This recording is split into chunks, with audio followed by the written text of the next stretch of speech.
Welcome to the Kinky List by Skoob, the podcast where we explore the fascinating world of human sexuality and relationship dynamics without judgment, with curiosity, and always with respect for the beautiful complexity of intimate partnerships. I'm your host, Zara Black, and today we're diving deep into a topic that's both timeless and incredibly relevant: sexual games and how they can transform your relationship from routine to absolutely electrifying. Now, before we begin, let me be clear. Everything we're discussing today is for consenting adults in committed relationships. We're talking about ways to break free from sexual monotony, to rediscover that incredible passion you felt in the early days of your relationship when you couldn't keep your hands off each other. You know what I'm talking about. Those moments when physical connection felt absolutely irresistible. Let's start with a fundamental question. Why do sexual games matter? And I mean really matter, beyond just the obvious physical pleasure. Think about it. When you first got together with your partner, everything was new, exciting, unpredictable. Your heart would race just thinking about them. Fast forward months or years, and while love may have deepened, that electric anticipation often fades into comfortable routine. And there's nothing inherently wrong with comfort, but when comfort becomes complacency in the bedroom, something essential gets lost. Sexual games aren't just about spicing things up. They're about psychological arousal, about engaging your mind as much as your body. They're about creating anticipation, building tension, and yes, sometimes about playing with power dynamics in a safe, consensual way. These activities transcend routine sexual encounters, rekindling that fervent passion reminiscent of when physical connections seemed absolutely irresistible. The beauty of incorporating games into your intimate life is that they can take either a sensual path or offer a light-hearted, distinctive approach, depending on your preference and comfort level. Some couples prefer the gentle, teasing approach, while others might explore more intense dynamics. The key is finding what works for your unique relationship. What's fascinating from a psychological perspective is how these games tap into fundamental human desires: the thrill of the chase, the excitement of the unknown, the intoxicating feeling of being desired. When we engage in sexual play, we're not just touching bodies.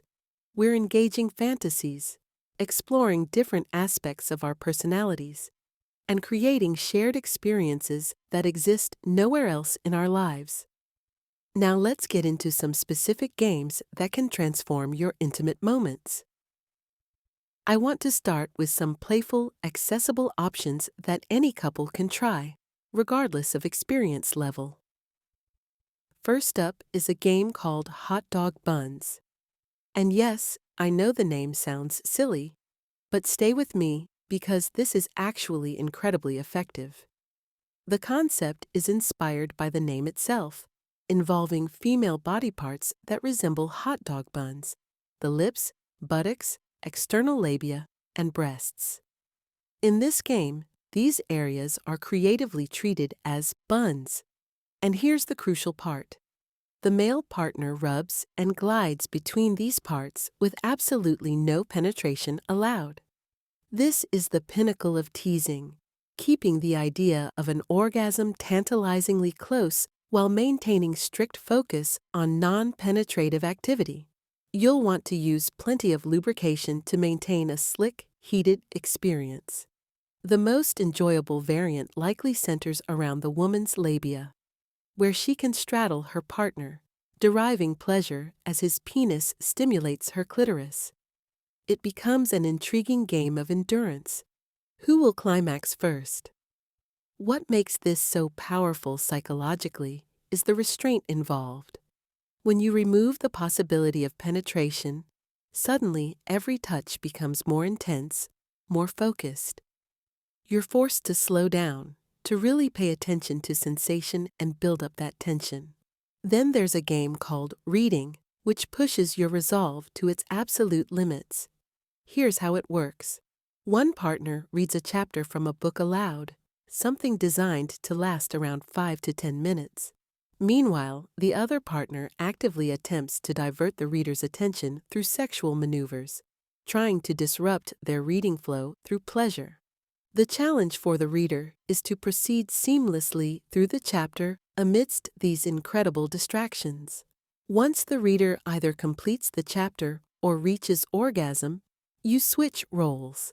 This game fundamentally tests the reader's concentration against the teaser's skill in building arousal and pushing their partner to the brink repeatedly.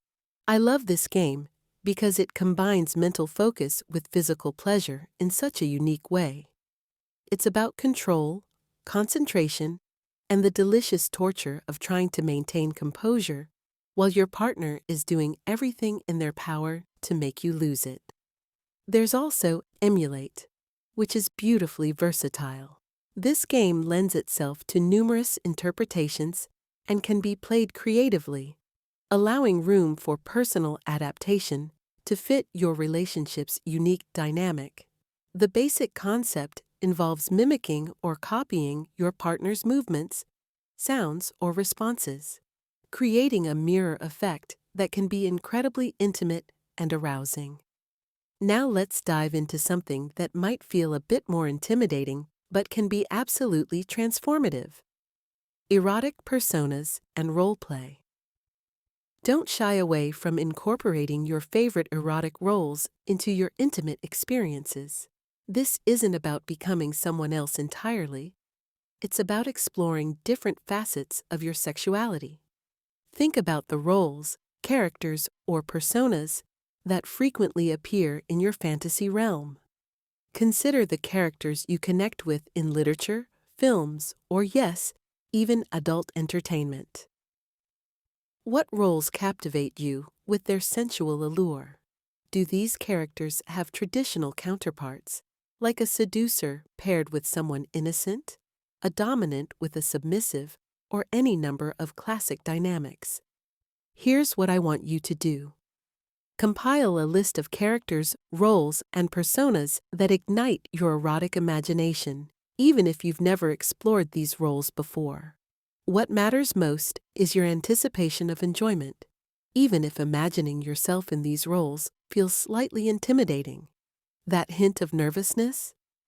That's actually part of the excitement. Let's say you've identified mommy and virgin as personas that intrigue you. The beauty of the erotic world is the freedom to discard logic. You can embody a nurturing mommy persona one day and someone completely inexperienced the next, without questioning the coherence. Your mommy persona might embody nurturing qualities, exhibiting femininity, sternness, affection, or assertiveness. If she takes initiative, seductiveness naturally follows. Conversely, your virgin persona might be characterized by shyness, awkwardness, maybe some nervousness, or even mischievous curiosity. Each persona can be adventurous or affectionate in their own way. The key is developing how these characters might communicate and behave. How might the mommy refer to intimate body parts? How would she command or reassure? She might assertively say, "Do as I say," or reassuringly whisper, "Don't be afraid, darling." The virgin might cry out in surprise or tentatively ask, "May I touch it?" This isn't just about the words themselves, it's about the psychology behind them. The allure you find in a character naturally leads you to expressions that resonate with their nature and appeal to your desires. Sometimes the intrigue lies in their ability to initiate or resist, in their desires or responsiveness. But here's the crucial part. If you're with a partner, they need to respond with arousal to the persona you choose. Sexual compatibility involves examining each component separately. Does your partner find your chosen character enticing? Do they respond to your vocabulary? Does your delivery evoke an erotic response? Open conversations about preferences and desires are vital. Sometimes with certain partners, verbal expression might be minimal, while with others you might find yourself eloquently expressive without conscious effort.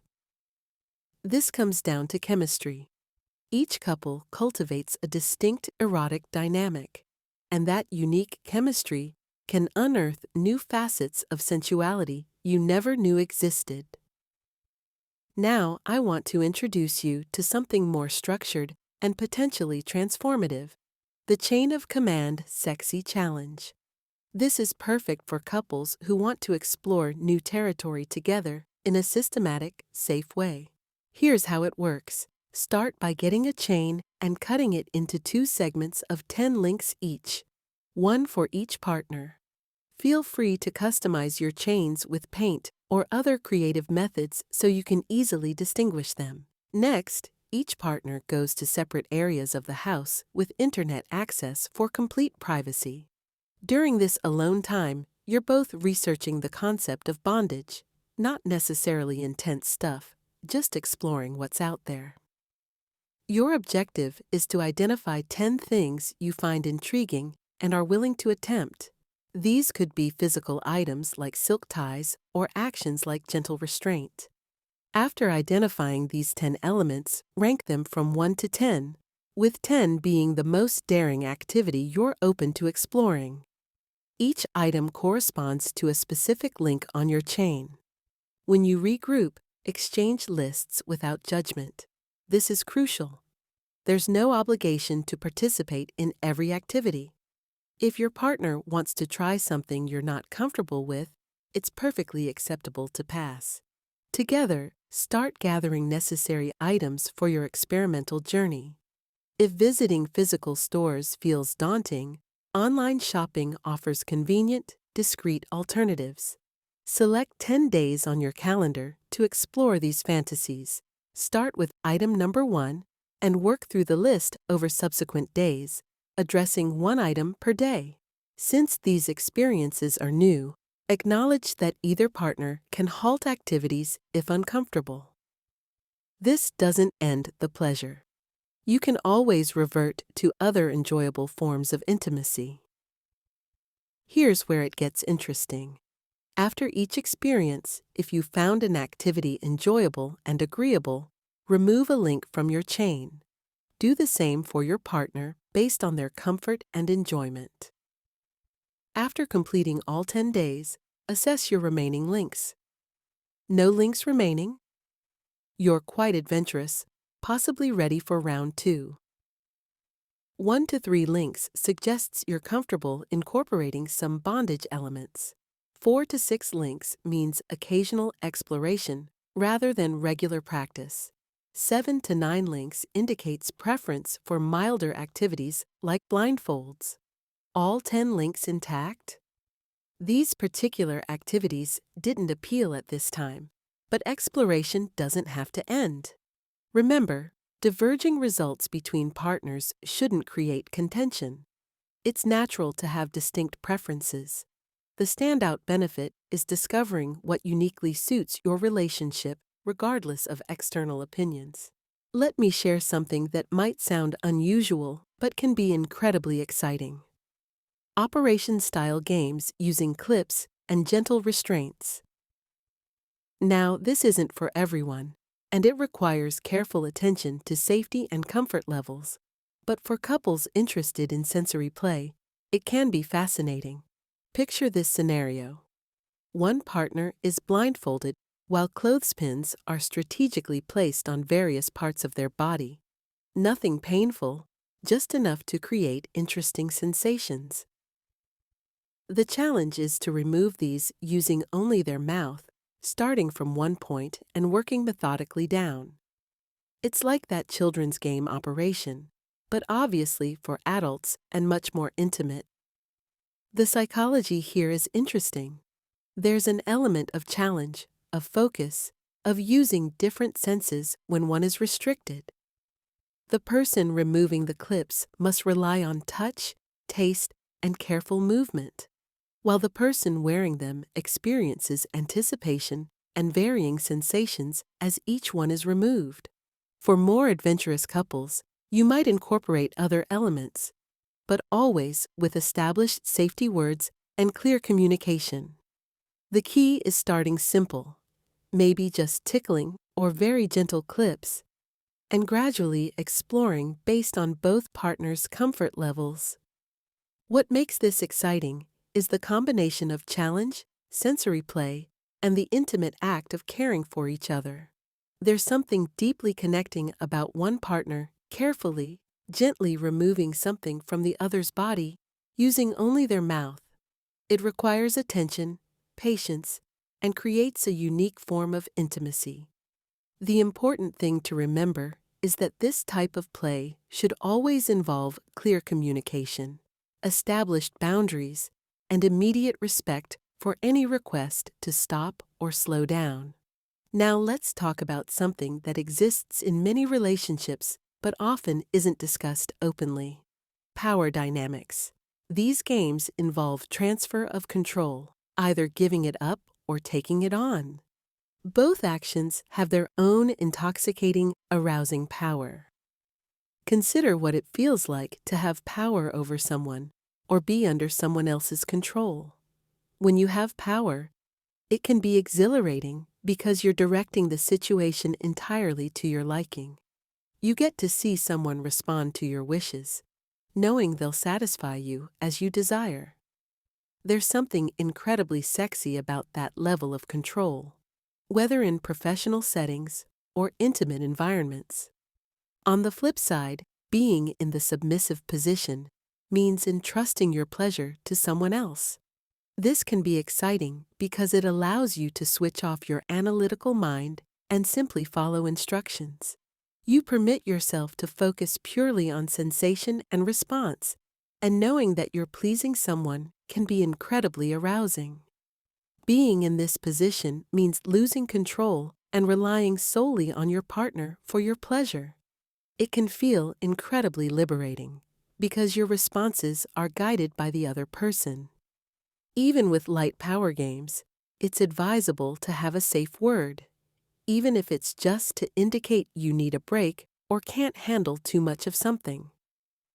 Maintaining the dynamic during these games is important unless you need to use that safe word.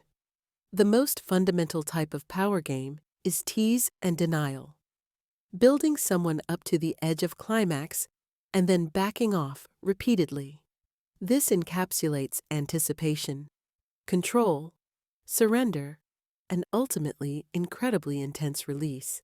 Now let's talk about gags as a form of safe exploration. A gag is typically designed to restrict speech, and those who use them often find the sensation of being controlled and silenced arousing. Similarly, the partner using the gag may find the sounds and responses equally stimulating. The psychology here is fascinating. When verbal communication is restricted, other forms of communication become heightened. Body language, breathing, sounds that do escape. Everything becomes more intense and focused.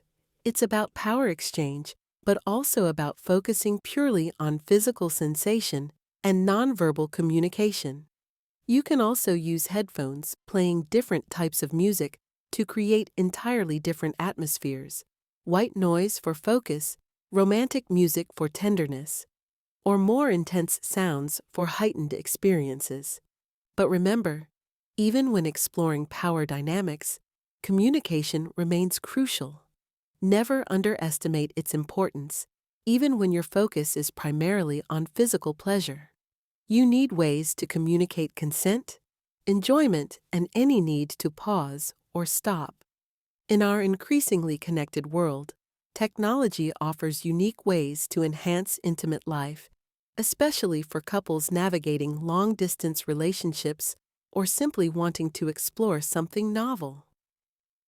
Let's talk about phone and video intimacy, what many call phone sex, though it's evolved far beyond just phone calls. This form of intimacy can be suitable if you're not ready for in-person encounters or simply wish to add something new to your repertoire. Although the concept is thrilling for many, initial experiences often feel awkward, Engaging in solo activities is simpler because it's private, but involving another person through voice or video while potentially masturbating requires heightened confidence. Successfully engaging in digital intimacy involves relinquishing self-consciousness and allowing yourself to respond to auditory and visual stimuli from your partner. Remember, effective digital intimacy should involve dialogue, not monologue. It's not a performance for one person. Both partners should actively share their actions, thoughts, and sensations. Planning is pivotal for success. While spontaneity has allure, contacting your partner at an inappropriate moment won't yield desired outcomes. Arrange specific dates and times accommodating both schedules. If you're feeling inspired but your partner just had a terrible day, the timing might spoil the experience for both parties. For naturally shy partners, advance notice allows mental preparation rather than springing provocative conversation unexpectedly. This consideration can make the difference between an awkward encounter and an incredibly connecting experience. Getting into the right mindset is crucial. If you feel tense beforehand, it detracts from the experience. Consider activities that sensually stimulate you before connecting. Enjoying wine, watching something that arouses you, reading romantic or erotic material, or dancing. Dressing provocatively even though your partner can't see you, or creating the right environment with lighting and music can enhance your mood significantly. When initiating contact, there's no universal method, but beginning at a leisurely pace works well. Engage in regular conversation before gradually steering toward intimacy. Lowering your voice and allowing natural sounds to emerge heightens the shared experience. If it doesn't feel authentic, avoid forced attempts to sound different than you naturally do. Begin with simple topics that can organically transition into more passionate exchanges. This progression helps both partners ease into intimate dialogue designed to create shared excitement and connection across distance. One of the most powerful tools in sexual games is language, not just what you say, but how you say it. Developing an erotic vocabulary that feels authentic to you and arousing to your partner can transform your intimate experiences. Start by considering words that resonate with you emotionally and sexually. Different terms carry different psychological weights. Clinical terms might feel safe but not arousing. Crude terms might feel exciting to some, but off-putting to others. Pet names and euphemisms can feel intimate and playful. The key is finding language that feels both authentic to you and exciting to your partner. Consider how different personas might use language. A nurturing character might use gentle, encouraging terms. Someone playing a more dominant role might use commanding language. An innocent character might use hesitant, questioning phrases. The words themselves become part of the role play, part of the psychological arousal. But here's what's really important. Your attraction to certain language often stems from exposure to books, films, or other media you've encountered. You might have subconsciously absorbed associated language that resonates with particular fantasies or desires. Don't be afraid to experiment with different styles of expression. Ask yourself if your partner responds to your chosen vocabulary. Do they find your delivery arousing? Each element can either enhance compatibility or reveal mismatches, and that's valuable information. Open conversations about preferences and what language turns you on or off are vital for building this shared vocabulary. Sometimes, with certain partners, you might find yourself naturally eloquent without conscious effort. This often comes down to interpersonal chemistry. Each couple develops distinct erotic communication patterns reflecting individual contributions and relationship context. The unique chemistry between two people can reveal new aspects of sensuality previously unexplored. Remember, Effective erotic dialogue requires a fantasy, appropriate vocabulary, and authentic tone or inflection. With these elements, you're prepared to express desires and create games utilizing fantasy, roleplay, and enticing language to enhance experiences. As we wrap up, remember, sexual games aren't about performance. They're about play, connection, and discovering what lights you up as a couple. Whether you're into playful teasing, roleplay, or digital intimacy, the real goal is deeper connection and renewed passion. The magic isn't just physical. It's the trust, vulnerability, and shared experience that makes these moments unforgettable. But what happens when the games take an unexpected turn and reveal something you didn't know about your partner or yourself? Download the Skoob app now to access the full story and unlock ideas, tips, and real-life journeys that go far beyond the surface.